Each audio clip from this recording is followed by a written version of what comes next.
Ey gulala cavan dostlar.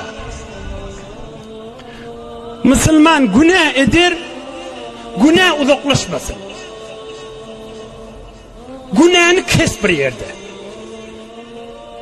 Kadir yecemen sevaptan keplemeli. Yadından çıkarma bir günahını vermek, 100 ömrüdün sevabı kendir. Alim cihan iştirin şu hükmü. Bir günahını vermek, yok men verecek bir günahını bulmaya deyip düşün, mert bulup versin, 100 kaytar umra git değil, Allah'ın yanımın sevabı kendir. Eğer sevap gerek diyen mırtan aşağı. Günah adamı karan kılıp diye. Oğun guşilerde, mobillarda ya bir gözleyen yerlerde ya şehirlerin içinde her yerde olsun. Ya bir şuluk yerlerde. Ya kız, ya erkek, ya hele her gaysi olsun. Türkmen haklı gözünü görüyor, şunu hoş geçiriyen yanık.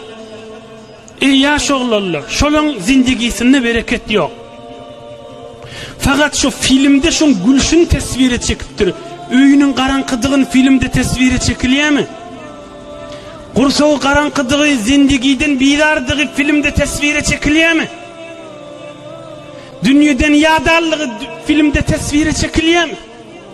Günü onun meşkursa aram bakşatıp yadadım şu dünyadan yani filmde tesviri çekiliyor mu? Yadığlı dünyadan. Şun zindigite yok. Ya hemen 3-4 kız ya hele bir öy icara etiptirli. Hey mıdam şöyle gülüşyen mi kadip. Öyde kızlımız gelinlimizden. Şolun da kefini ağlanamasın. Güne akşam 2 çili, 3 çili danat yança yatanak hemen hoş geçiriyordu. Kadir yiyici Allah'ın azamatı bilen and içen şöyle birbirinin bidarda. Birbirinin nefrini değiller. Yalandan moydaşta. Şolun arzusu sizin zindiginiz yanık bir sadece zindigi taptala. Oğun bir gelini adırcık bolyalı erinin zindigisinden çıksın te öldürü yanık dargan olsun. İki dünyanın avarrası olsun. وَالَّذ۪ينَ كَفَرُوا لَوْ تَكْفُرُونَ كَمَا كَفَرُوا. Her kafir isteye bir Müslüman kafir olsunlar. Şolları da hoş geçiriyem kadiyamın. Her güller şolları kıyamatta. Hala şu filmde gözleyen de talı gözünüz bilen bazılarda görüyen zatını. Mıdaman karanlıkta geziplerdi.